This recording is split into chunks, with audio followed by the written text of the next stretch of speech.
آج سے کچھ 20 سال پہلے جب پاکستان کی عمر 40 برس ہوا چاہتی تھی قمری حساب سے، میرے دل میں امید کا ایک چراغ روشن ہوا پاکستان کے مستقبل کے بارے میں، رجائیت، امید۔ اور وہ خاص اس حوالے سے تھا کہ ایک فرد کی بھی اصل میچورٹی کی عمر قرآن مجید کے منہ سے 40 برس ہے۔ اسی طرح بنی اسرائیل کی تاریخ میں 40 برس کا عدد بہت اہم ہے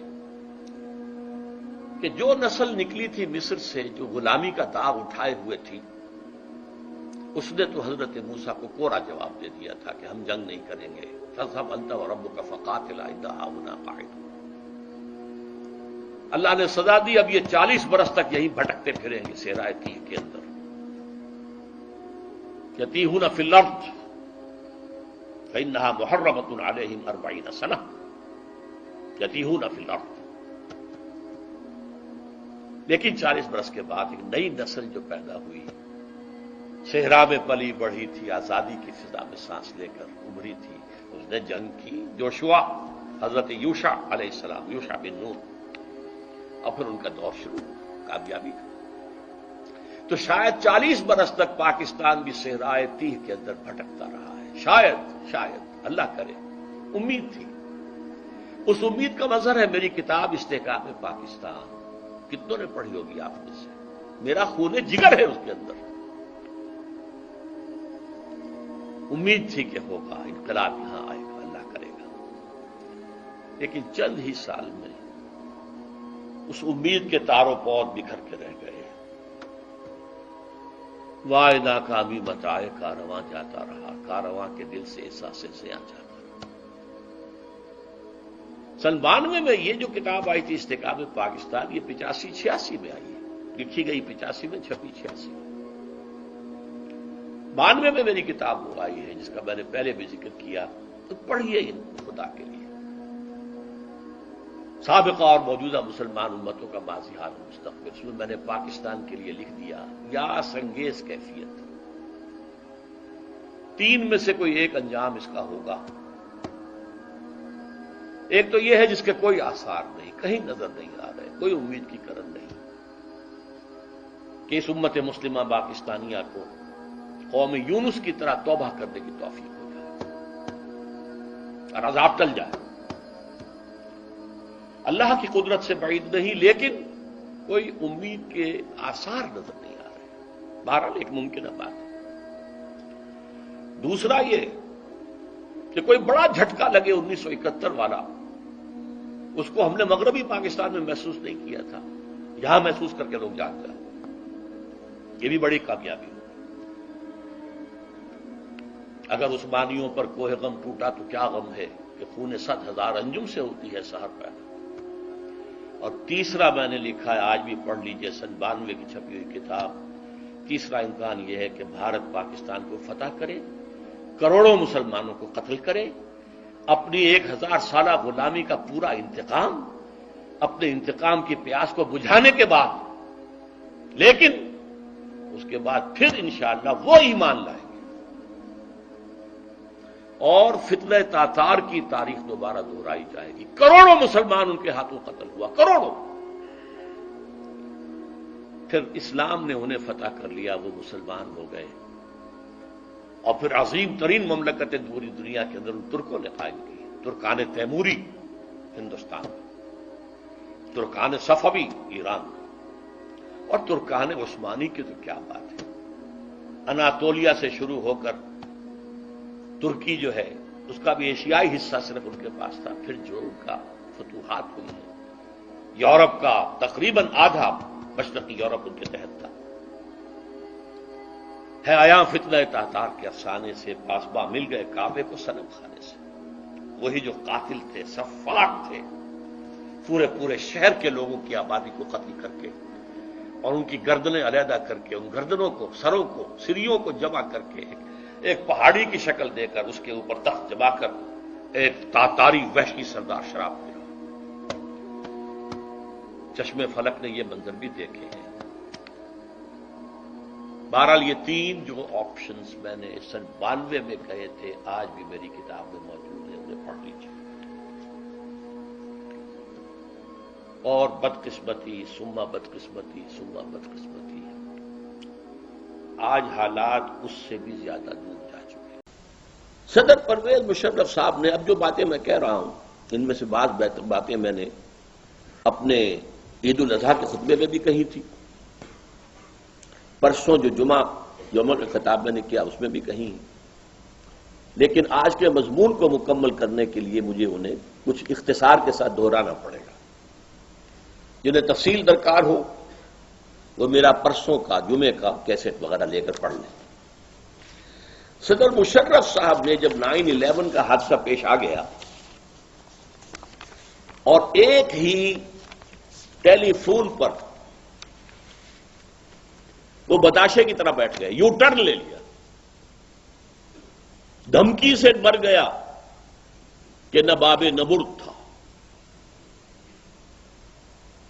لہذا نہ مرد نبرد تھا، دھمکی سے ڈر گیا۔ اس وقت انہوں نے کچھ اجلاس منعقد کیے تھے جیسے آج کل بھی کر رہے ہیں۔ آج کل ایک بڑا کنونشن ہوا علماء کا بہت، ایک پھر چھوٹا اجلاس اور بلایا انہوں نے۔ اس وقت انہوں نے 16 ستمبر 5 دن بعد 16 ستمبر 2001 کو صبح کے وقت تو ایک کنونشن بلایا تھا صحافیوں کا، وفد، کنونشن نہیں کہنا چاہیے، اور آفٹر نون میں سپہر کو علماء و مشائخ کا۔ میں نہ علماء میں سے ہوں سکہ بند اور نہ میں مشائخ میں سے ہوں، لیکن مجھے پتہ نہیں کیسے بلا لیا، کچھ اللہ تعالیٰ کو کچھ کہلوانا تھا تو کوئی شکل پیدا کی۔ وہاں انہوں نے اصل میں ہی wanted to sell his idea, اپنی باتوں کا ہم خیال بنانے کے لیے کہ یہ لوگ وہ ہیں کہ جو اوپینین فارمنگ کے اندر جو ہے حصہ لیتے ہیں۔ میں نے وہاں سب لوگوں نے اپنی رائے دی صدر صاحب کی پہلی تقریر کے بعد، اور مجھے کچھ غصہ چڑھتا گیا کہ اگرچہ ایک حق بات تو سب نے کہی کہ جناب ابھی تک کوئی جرم ثابت نہیں ہوا ہے، نہ اسامہ کے خلاف اور نہ طالبان کے خلاف، تو بغیر جرم کے سزا دینا ثبوت کے یہ عدل و انصاف کے اصولوں کے خلاف ہے۔ کہا ذرا دبی زبان میں، اور اس کے ساتھ ہی کچھ لوگوں نے بڑا چاپلوسانہ انداز اختیار کیا۔ تو جیسے وہ چاپلوسانہ انداز میرے سامنے آیا مجھے وٹ چڑھنا شروع ہوا۔ اتفاق سے میں آخری تھا اس میں، اس لیے کہ میں صدر صاحب کے ساتھ کی کرسی پر بیٹھا ہوا تھا بائیں ہاتھ، دائیں ہاتھ سے انہوں نے شروع کیا تھا اوپینین لینا، تو ہوتے ہوتے آخر میں میری باری آئی۔ میں نے کہا دیکھیے صدر صاحب، اگر آپ نے اس وقت طالبان کے خلاف امریکہ کا اعلی کار بننا پسند کیا تو گن لیجئے 3 باتیں۔ اولاً یہ عدل و انصاف کے اصولوں سے بغاوت ہوگی، وہی بات جو سب نے کہی تھی کہ ابھی کوئی جرم ثابت نہیں ہے، عدل و انصاف کے خلاف ہے کہ سزا دی جائے بغیر جرم کے ثبوت کے۔ نمبر 2 یہ غیرت اور حمیت کے خلاف ہوگا۔ ہم نے ایک حکومت کو سپانسر کیا، طالبان کو پاکستان بے نظیر کے دور میں، اور بابر اس وقت جو تھے وزیر داخلہ، ان کے ذریعے سے سپانسر کیا گیا، امریکہ سپانسر کرنے والوں میں شامل ہے، اور ہم نے اس کو تسلیم کیا۔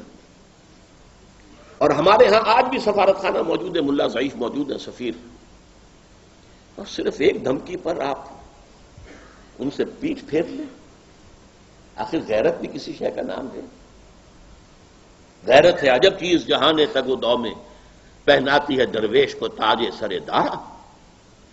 ہمارے حال یہ ہو گیا ہے کہ اب کوئی غیرت باقی نہیں رہی، کہ نہ تھا کہ غیرت نام تھا جس کا گئی تیمور کے گھر سے۔ تیسری بات میں نے کہی یہ اللہ کے اور دین کے اسلام کے خلاف بغاوت ہوگی، اس لیے کہ ایک مسلمان ملک کے خلاف ایک غیر مسلم حکومت، غیر مسلم ملک کی مدد کرنا اسلام سے بغاوت ہے۔ البتہ میں نے کہا کہ جو مصلحتیں آپ بیان کر رہے ہیں وہ صحیح ہیں۔ مصلحتیں کیا تھیں؟ ہمارا کشمیر کا مسئلہ حل ہو جائے گا، امریکہ کرا دے گا، ہمارا ایٹمی اثاثہ محفوظ رہے گا، ہم اس وقت کسی خطرے سے دوچار نہیں ہوں گے۔ میں نے کہا یہ آپ کی تینوں باتیں ٹھیک ہیں، میں مانتا ہوں، لیکن یہ عارضی ہے، بہت جلد آپ کی باری بھی آ کر رہے گی۔ اس کی وجہ کیا ہے؟ ان تمام واقعات کے پیچھے اصل سازش اسرائیل کی ہے، امریکہ کی نہیں ہے۔ یہ تو اسرائیل کی سازش ہے، اور اسرائیل کا سب سے بڑا ٹارگٹ پاکستان ہے۔ اسرائیلیوں کو توقع یہ تھی کہ امریکہ ایک دم جھپٹے گا افغانستان پر بھی اور افغانستان کے سپورٹر پاکستان پر بھی، تو آپ کی باری آ کر رہے گی، یہ نہ سمجھیے کہ آپ بچ جائیں گے۔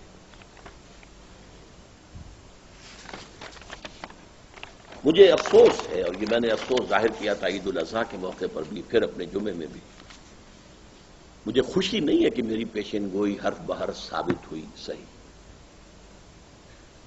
افسوس ہے، لیکن مجھے بھی یہ توقع نہیں تھی کہ اتنی جلدی معاملہ ہو جائے۔ آج کیا صورت ہے؟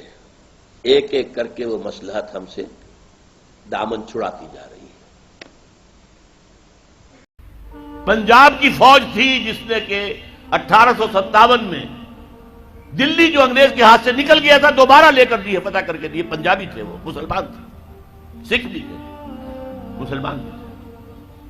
اس کی خاص وجہ تھی، مجھے یاد ہے میاں طفیل صاحب ابھی زندہ ہے، انہوں نے ایک دفعہ بیان دے دیا تھا بہت سخت کہ سندھی تو فوجی ہے نہیں، فوج میں آتے ہی نہیں ہے، سندھی تو نان مارشل ریس ہے۔ یہ جو انگریز کا پروپیگنڈا تھا وہ ان کی زبان سے نکلا۔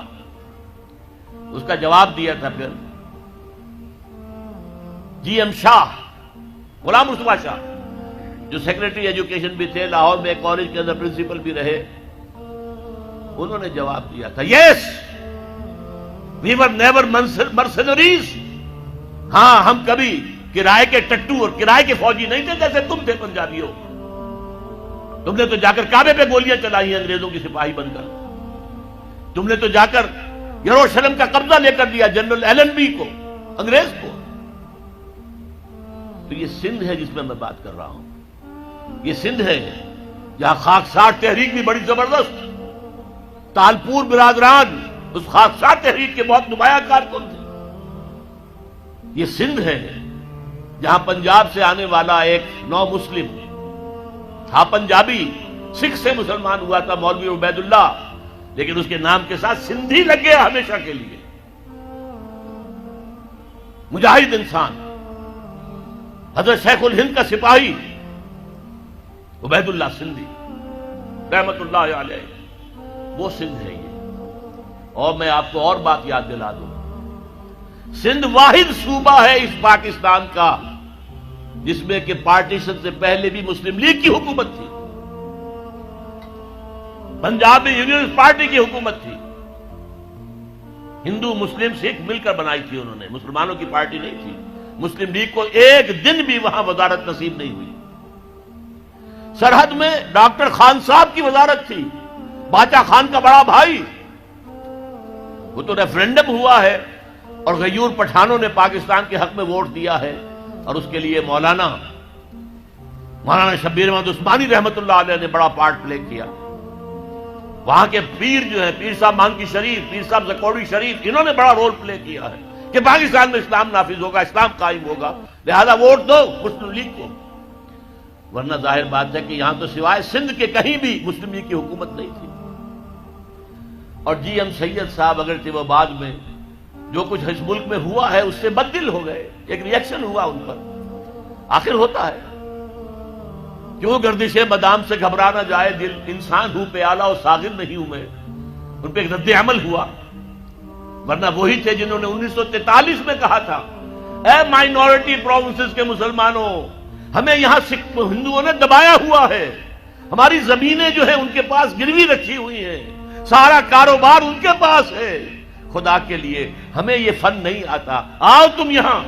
ابھی پارٹیشن کا کوئی سوال نہیں ہے، میں 43 کی بات کر رہا ہوں، آؤ سندھ کے اندر تاکہ یہاں پر تم تجارت کرو اور تاکہ ہندوؤں کے مقابلے میں آ سکے۔ یہ جی ایم سید کی اپیل تھی۔ آج اسی سندھ میں کہہ رہا ہوں اسلام قائم کرنے کی جد و جہد. اور سب سے بڑی بات یہی سندھ جو تھا نا، سب سے پہلے اسلام کب آیا تھا، کہاں آیا تھا؟ 712 اور 713 عیسوی، 92 یا 93 ہجری. محمد بن قاسم کہاں سے آئے تھے؟ باب الاسلام کون سی جگہ ہے؟ سندھ. تو اس کا سر نو باب الاسلام بننا چاہیے. تحریک خلافت یہاں سے اٹھنی چاہیے، یہاں کے لوگ کھڑے ہوں. ہم نے انگریز سے بھی مقابلہ کیا اور آخری وقت تک کیا. ہم نے علامہ مشرقی کا بھی ساتھ دیا. ہم نے وہ ریشمی رومال کی تحریک بھی، اس کے اندر بھی بڑا حصہ سندھیوں کا تھا، جو حضرت شیخ الہند مولانا محمود حسن جو اسیر مالٹا رہے بعد میں، اس میں سندھ کا رول بہت بڑا تھا. آج پھر اس ملک کے اندر نظام خلافت کے قیام کے لیے میں سمجھتا ہوں کہ سندھ کو سب سے آگے ہونا چاہیے، سب سے بڑھ کر کام کرنا چاہیے. اس کے لیے اب میں آپ سے عرض کروں، خلافت قائم کرنا یہ ہمارا فرض. لیکن آج خلافت قائم ہوگی تو کیسے ہوگی، پہلے تو یہ مسئلہ ہوگا. اور کیسی ہوگی؟ کیا بعین ہی وہی خلافت ہوگی جو 1400 برس پہلے تھی؟ جبکہ 1400 سالوں میں بہت سا پانی وقت کے دریا کے پل کے نیچے سے گزر چکا ہے. حالات بہت بدل گئے ہیں، زمانے نے بہت ترقی کر لی ہے. کیا 1400 سال قبل کا نظام دوبارہ آ سکتا ہے؟ ہاں آ سکتا ہے. اصول وہاں سے لیں گے، تفصیلی ڈھانچہ اس دور کے مطابق بنائیں گے. اصول وہاں سے ہوں گے، فنڈامنٹل وہاں سے ہوں گے. اس لیے ہم فنڈامنٹلسٹ ہیں. امریکہ کان کھول کر سن لے، ہمارا دعویٰ ہے کہ ہم فنڈامنٹلسٹ ہیں. ہم اسلام کے اصولوں کو چھوڑ کر کہاں جائیں ہیں؟ تفاصیل میں، فروعات میں ہمارے اختلاف ہو سکتے ہیں، لیکن فنڈامنٹل آف اسلام